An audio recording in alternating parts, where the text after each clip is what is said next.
Assalamualaikum warahmatullahi wabarakatuh. Segala puji syukur kami panjatkan kepada Tuhan Yang Maha Esa. Atas rahmat dan karunia-Nya kami dapat menyelesaikan tugas mata pelajaran sejarah Indonesia tepat waktu. Tidak lupa salawat serta salam tercurahkan kepada baginda Rasulullah SAW yang syafaatnya kita nantikan kelak. Pembuatan video berjudul Kesultanan Banten dapat terselesaikan karena bantuan banyak pihak. Demikian yang dapat kami sampaikan. Akhir kata, semoga video sejarah ini dapat bermanfaat.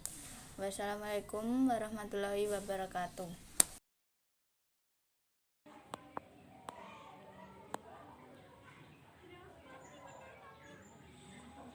Pertama, saya akan menyebutkan beberapa raja yang pernah berkuasa di Kerajaan Banten. Raja yang pertama adalah Sultan Maulana Hasanuddin. Beliau berkuasa dari tahun 1552 sampai 1570 Masehi. Raja yang kedua adalah Sultan Maulana Yusuf. Beliau berkuasa dari tahun 1570 sampai 1585 Masehi.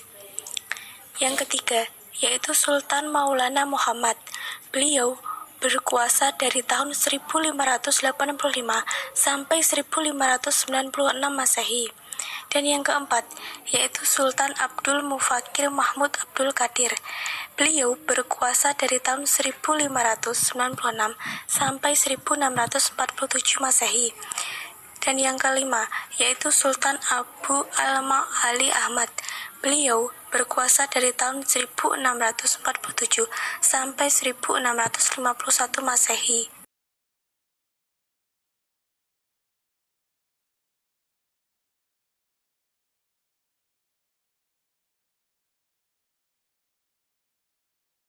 Pusat pemerintahan Kerajaan Banten berada di antara Sungai Ji Banten dan Ji Karangantu. Sekarang lokasi tersebut berada di Surosowan, Banten Lama, Kota Serang. Tak hanya istana, di sekitar kawasan tersebut dulunya juga didirikan pasar, alun-alun, serta Masjid Agung Banten lengkap dengan mercusuar yang diduga berfungsi sebagai menara pengawas untuk melihat kedatangan kapal di Banten. Ketika masa jayanya, Banten telah menjadi kota metropolitan karena jumlah penduduknya yang banyak dan kekayaan yang dimilikinya. Meningkatnya perekonomian Kerajaan Banten tidak terlepas dari lokasi Kerajaan Banten yang dekat dengan jalur pelayaran dan perdagangan yang melewati Selat Sunda. Dalam masa pemerintahan Sultan Ageng Tirtayasa, perekonomian Kerajaan Banten berada di puncak kejayaannya. Salah satu terobosan ekonomi yang dilakukan Sultan Ageng Tirtayasa adalah dengan menerapkan cukai atas kapal-kapal yang singgah ke Banten. Pemungutan cukai ini dilakukan oleh Syah Bandar yang berada di kawasan bernama Pabean.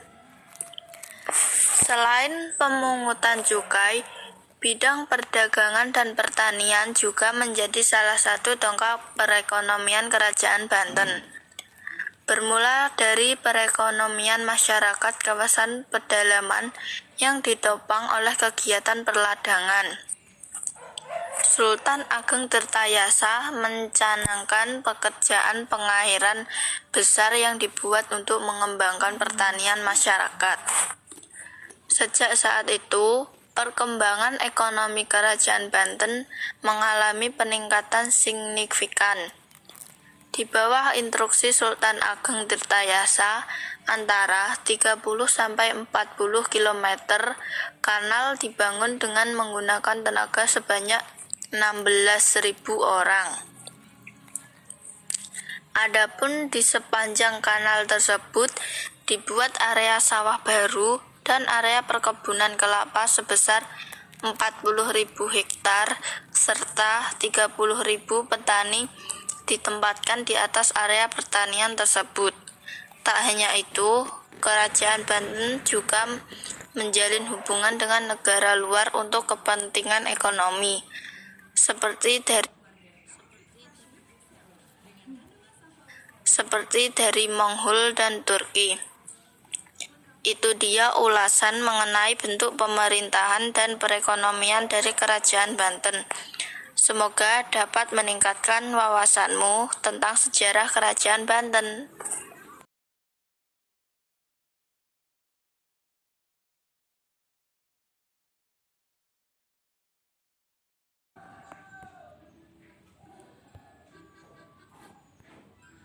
Kerajaan Banten, sejarah, masa kejayaan, kemunduran, dan peninggalan.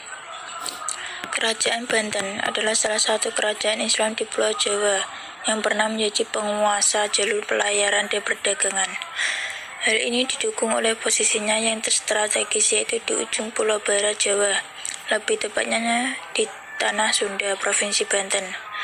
Kerajaan Banten didirikan oleh Syarif Hidayatullah atau Sunan Gunung Jati pada abad ke-16. Kendati demikian, Sunan Gunung Jati tidak pernah bertindak sebagai raja.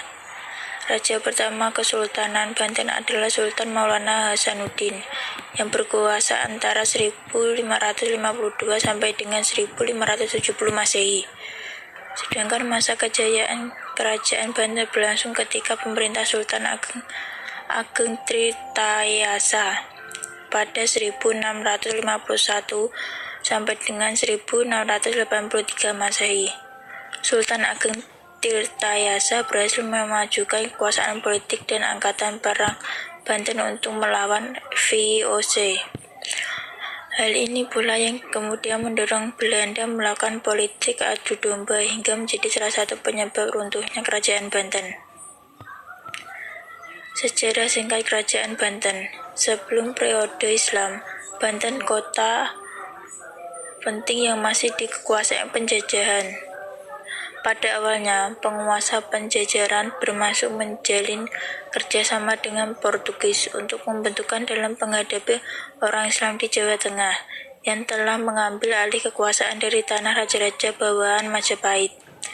Namun sebelum Portugis sempat mengambil manfaat dari perjanjian dengan mendirikan pos perdagangan, pelabuhan Banten telah didukung oleh orang-orang Islam. Sunan Gunung Jati berhasil menguasai Banten pada 1525 sampai dengan 1526 Masehi.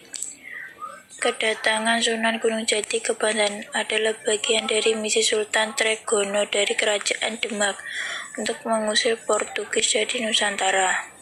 Setelah berhasil menguasai Banten, Sunan Gunung Jati segera mengambil alih pemerintahan, tetapi tidak mengangkat dirinya sebagai raja.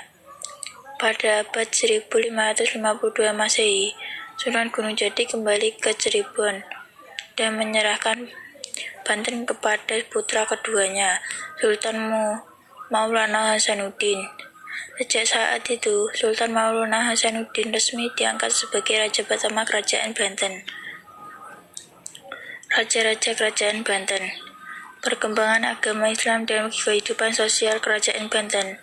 Setelah menjadi raja, Sultan Maulana Hasanuddin melanjutkan cita-cita ayahnya untuk meluaskan pengaruhan Islam di tanah Banten.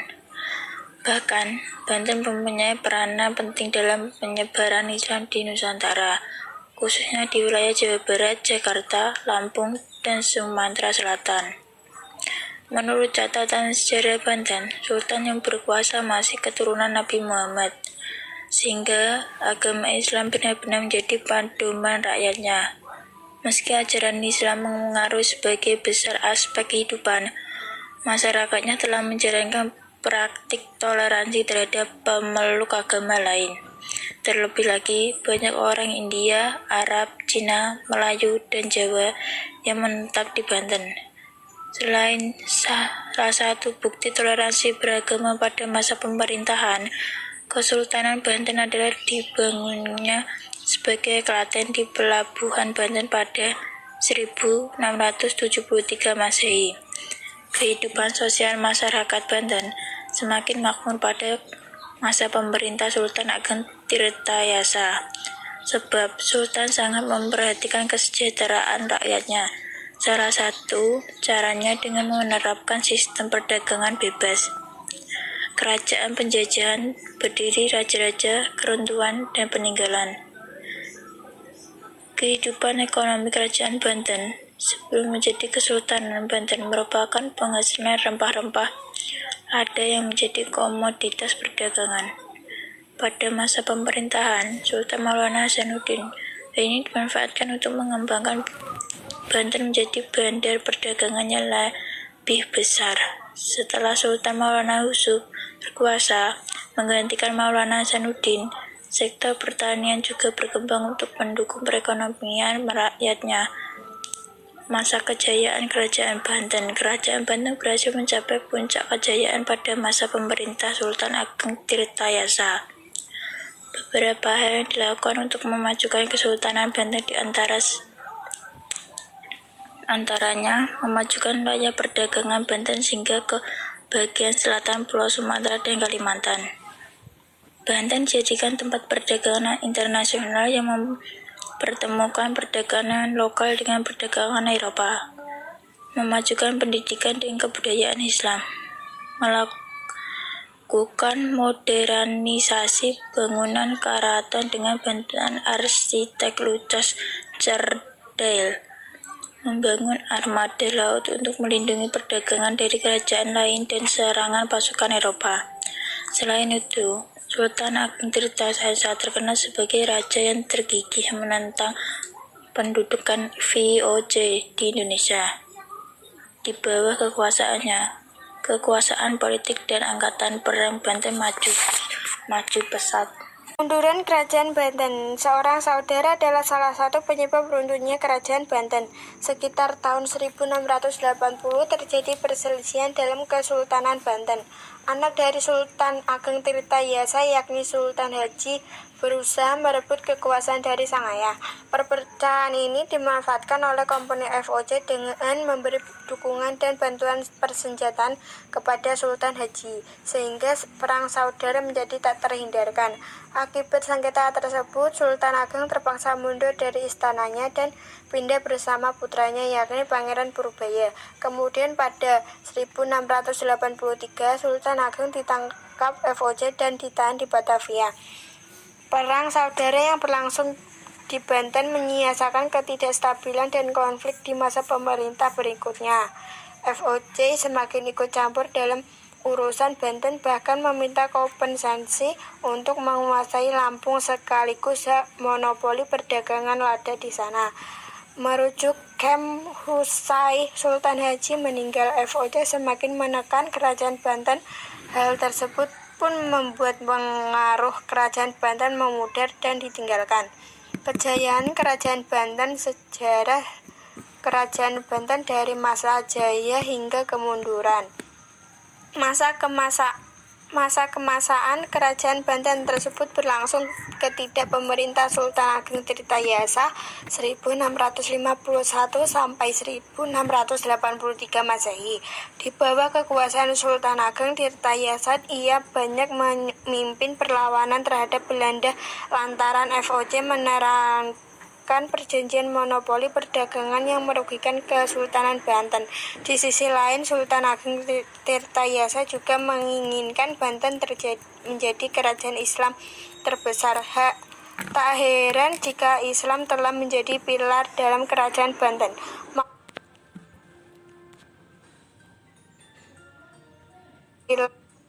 Jika Islam telah menjadi pilar dalam kerajaan Banten maupun dalam kehidupan masyarakatnya.